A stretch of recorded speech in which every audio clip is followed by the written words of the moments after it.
ಬೆಂಗಳೂರಲ್ಲೇ practice ಮಾಡ್ತಿರೋದು. Advocate ನಾನು, ಮೂಲತಃ ಶಿವಮೊಗ್ಗದವಳು. ಯಡಿಯೂರಪ್ಪಾಗಿ ಹೆಣ್ಣು ಮಕ್ಕಳಿಗೆ ಪ್ರೋತ್ಸಾಹ ನೀಡೋ ದೃಷ್ಟಿಯಲ್ಲಿ ಶಾಲೆಗೆ ಬೈಸಿಕಲ್ ನೀಡಿದ್ದಿರ್ಬೋದು, ಭಾಗ್ಯಲಕ್ಷ್ಮಿ ಯೋಜನೆ ಇರ್ಬೋದು.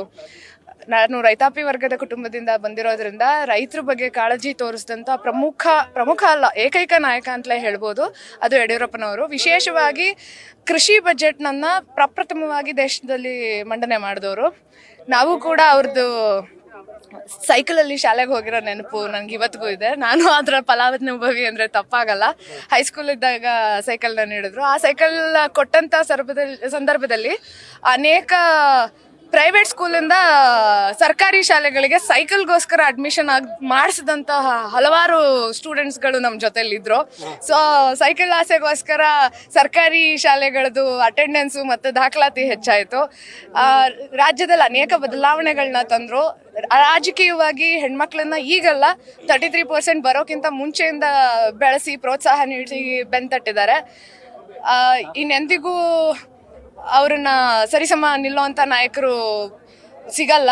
ನಾವು ವಿಜಯೇಂದ್ರ ಅವರಿಂದ ಅದನ್ನ ಅಪೇಕ್ಷೆ ಮಾಡ್ತಿದ್ದೀವಿ. ಮುಂದಿನ ದಿನದಲ್ಲಿ ಅವರೇ ನಮಗೆ ಯಡಿಯೂರಪ್ಪಾಜಿ ಹಂತಕ್ಕೆ ಯಾರಾದ್ರೂ ಬರ್ಬೋದು ಅಂದ್ರೆ ಅದು ಏಕೈಕ ನಾಯಕರು ವಿಜಯೇಂದ್ರ ಅವರು ಅಂತ ಹೇಳ್ತೀವಿ. ಹೌದು, ಬರ್ಲೇಬೇಕಲ್ಲ. ಎಲ್ರೂ ಫಲಾನುಭವಿಗಳಿದೀವಿ. ಅಭಿಮಾನ ತೋರ್ಸಕ್ಕೆ 50ನೇ ವರ್ಷದ ಸಂಭ್ರಮ ಇದು. ಅಭಿಮಾನೋತ್ಸವದ ಜೊತೆಗೆ ಸಂಭ್ರಮೋತ್ಸವ ಅವರ ಅಭಿಮಾನಿಗಳಲ್ಲಿ. ಸಿನಿಮಾ ನಾಯಕರಿಗಿಂತ ಹೆಚ್ಚಾದಂತ ಅಭಿಮಾನಿಗಳನ್ನ ಹೊಂದಿರೋ ಏಕೈಕ ರಾಜ್ಯದ ನಾಯಕ ನಮ್ಮ ಯಡಿಯೂರಪ್ಪನವರು ಅಂತ ಹೇಳ್ಬೋದು. ಅನಿತಾ, ಕುಮೂರ್ಚದಿಂದ ಚಾಮರಾಜನಗರ ಜಿಲ್ಲೆಯಿಂದ ಬಂದಿದ್ದೀನಿ.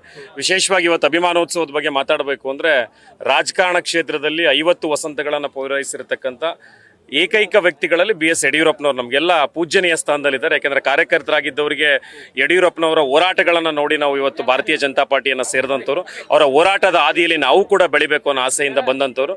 ನನ್ನ ಜಿಲ್ಲೆಯನ್ನು, ಚಾಮರಾಜನಗರ ಜಿಲ್ಲೆ ವಿಶೇಷವಾಗಿ ಹೇಳಬೇಕು ಅಂದರೆ, ಅತ್ಯಂತ ಬರಡು ನಾಡಾಗಿತ್ತು ಚಾಮರಾಜನಗರ ಜಿಲ್ಲೆ. ಕೆರೆಗಳಿಗೆ ನೀರಿಲ್ಲದೇನೆ ಅನೇಕ ಯುವಕರು ಗೂಳೆ ಹೋಗಿದ್ರು ಬೇರೆ ಬೇರೆ ರಾಜ್ಯಗಳಿಗೆ, ಬೆಂಗಳೂರಂತ ಮಹಾನಗರಕ್ಕೆ ಬಂದು ಕೆಲಸವನ್ನು ಮಾಡ್ತಾ ಇದ್ರು. ಇದನ್ನು ಮನಗಂಡಂತ ಯಡಿಯೂರಪ್ಪನವರು 2008ರಲ್ಲಿ ಮುಖ್ಯಮಂತ್ರಿ ಆಗಿದ್ದಂಥ ಸಂದರ್ಭದಲ್ಲಿ ಪರಮಪೂಜ್ಯ ಸುತ್ತೂರು ಶ್ರೀಗಳವರ ಆಶೀರ್ವಾದದಿಂದ, ಅವರ ನೇತೃತ್ವದಲ್ಲಿ ಗುಂಡ್ಲುಪೇಟೆ ಮತ್ತು ಚಾಮರಾಜನಗರ ತಾಲೂಕಿನ ಕೆರೆಗಳಿಗೆ ನೀರು ತುಂಬಿಸಬೇಕು ಅನ್ನೋ ಯೋಜನೆಯನ್ನು ಪ್ರಸ್ತಾಪ ಪಟ್ಟಾಗ, ಟ್ರಿಬ್ಯುನಲ್ ವಿಚಾರದಲ್ಲಿ ಟ್ರಿಬ್ಯುನಲ್ ಇದೆ ಅಂತ ಹೇಳಿದಾಗ ಸರ್ಕಾರದ ಅಧಿಕಾರಿಗಳು ಯಡಿಯೂರಪ್ಪನವರು ಒಂದು ಮಾತು ಹೇಳ್ತಾರೆ, ನಾನು ಜೈಲಿಗೆ ಹೋದ್ರೂ ಪರವಾಗಿಲ್ಲ, ಚಾಮರಾಜನಗರ ಜಿಲ್ಲೆಯ ಜನತೆಗೆ ಕೆರೆಗೆ ನೀರು ತುಂಬಿಸುವ ಯೋಜನೆಗೆ ನಾನು ಅನುಮೋದನೆ ಕೊಡ್ತೀನಿ ಅಂತ ಹೇಳಿದ್ರು. ಅದರಂತೆ ಇವತ್ತು ನಮ್ಮ ಚಾಮರಾಜನಗರ ಜಿಲ್ಲೆಯ ಅನೇಕ ತಾಲೂಕುಗಳಲ್ಲಿ ಕೆರೆಗಳಲ್ಲಿ ನೀರು ತುಂಬಿ ಫಸಲು ಸಮೃದ್ಧಿಯಾಗಿ ಬೆಳೆದು ರೈತ ಬಹಳ ಆತ್ಮವಿಶ್ವಾಸದಿಂದ ಖುಷಿಯಿಂದ ಬದುಕ್ತಾ ಇದ್ದಾನೆ. ಇದಕ್ಕೆ ಕಾರಣ ಯಡಿಯೂರಪ್ಪನವರು. ಮತ್ತೊಂದು ವಿಚಾರ, ಯಡಿಯೂರಪ್ಪನವರು ರಾಜೀನಾಮೆ ಕೊಟ್ಟಂತ ಸಂದರ್ಭದಲ್ಲಿ ನಮ್ಮ ಗುಂಡ್ಲುಪೇಟೆ ತಾಲೂಕಿನ ಒಬ್ಬ ಯುವ ಕಾರ್ಯಕರ್ತ ಆತ್ಮಹತ್ಯೆಯನ್ನು ಮಾಡ್ಕೊಡ್ತಾನೆ. ರಾಜೀನಾಮೆ ಕೊಟ್ಟಂತ ನಾಳೆ ಮಾತೃ ಹೃದಯವಂತ ಯಡಿಯೂರಪ್ಪನವರು ರಾಜೀನಾಮೆ ಕೊಟ್ಟಂತ ನಾಳೆಯೇ ವಿಶೇಷ ಹೆಲಿಕಾಪ್ಟರ್ ಮುಖಾಂತರ ಬಂದು ಆತನ ಮನೆಗೆ ಭೇಟಿ ಕೊಟ್ಟು ಸಾಂತ್ವನ ಹೇಳುವಂತ ಮಾತೃ ಹೃದಯ ಯಡಿಯೂರಪ್ಪನವರಾಗಿದ್ದಾರೆ. ಹಾಗಾಗಿ ನಮ್ಮೆಲ್ಲರಿಗೂ ಪ್ರೇರಣಾದಾತರು.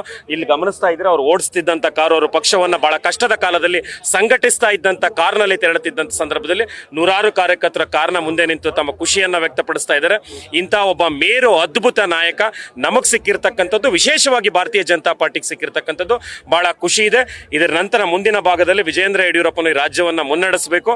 ಮತ್ತೆ ಭಾರತೀಯ ಜನತಾ ಪಾರ್ಟಿ ಕರ್ನಾಟಕದಲ್ಲಿ ಯಾವ ದಕ್ಷಿಣ ಭಾರತದಲ್ಲಿ BJP ಅಧಿಕಾರಕ್ಕೆ ಬರೋದಿಲ್ಲ ಅಂತ ಹೇಳಿದ್ರು, ಅಧಿಕಾರಕ್ಕೆ ತಂದು 4 ಬಾರಿ ಮುಖ್ಯಮಂತ್ರಿ ಆಗಿದ್ದು ಸನ್ಮಾನ್ಯ BS ಯಡಿಯೂರಪ್ಪನವರು. ಮುಂದೆ ವಿಜಯೇಂದ್ರ ಯಡಿಯೂರಪ್ಪನವರು ಕೂಡ ಈ ರಾಜ್ಯವನ್ನು ಆಳಲಿದ್ದಾರೆ. ಅವರಿಗೆಲ್ಲರ ಪರವಾಗಿ ಜನರ ಆಶೀರ್ವಾದ ಬೇಕಾಗಿದೆ. ಹಂಗಾಗಿ ಇವತ್ತು ಈ ಅಭಿಮಾನೋತ್ಸವದ ಕಾರ್ಯಕ್ರಮದಲ್ಲಿ ರಾಜ್ಯದ ಮೂಲೆಗಳಿಂದ, ಚಾಮರಾಜನಗರದಿಂದ ಬೀದರ್ವರೆಗೂ ಕೂಡ ಜನ ಸ್ವಯಂ ಪ್ರೇರಿತವಾಗಿ ಬಂದು ಯಡಿಯೂರಪ್ಪನವರ ಕಾರ್ಯಕ್ರಮದಲ್ಲಿ ನಮ್ಮ ಯಡಿಯೂರಪ್ಪ ಎಂಬ ಭಾವನೆಯಲ್ಲಿ ಭಾಗಿಯಾಗಿದ್ದಾರೆ. ಪ್ರಣಯ್ ಅಂತ.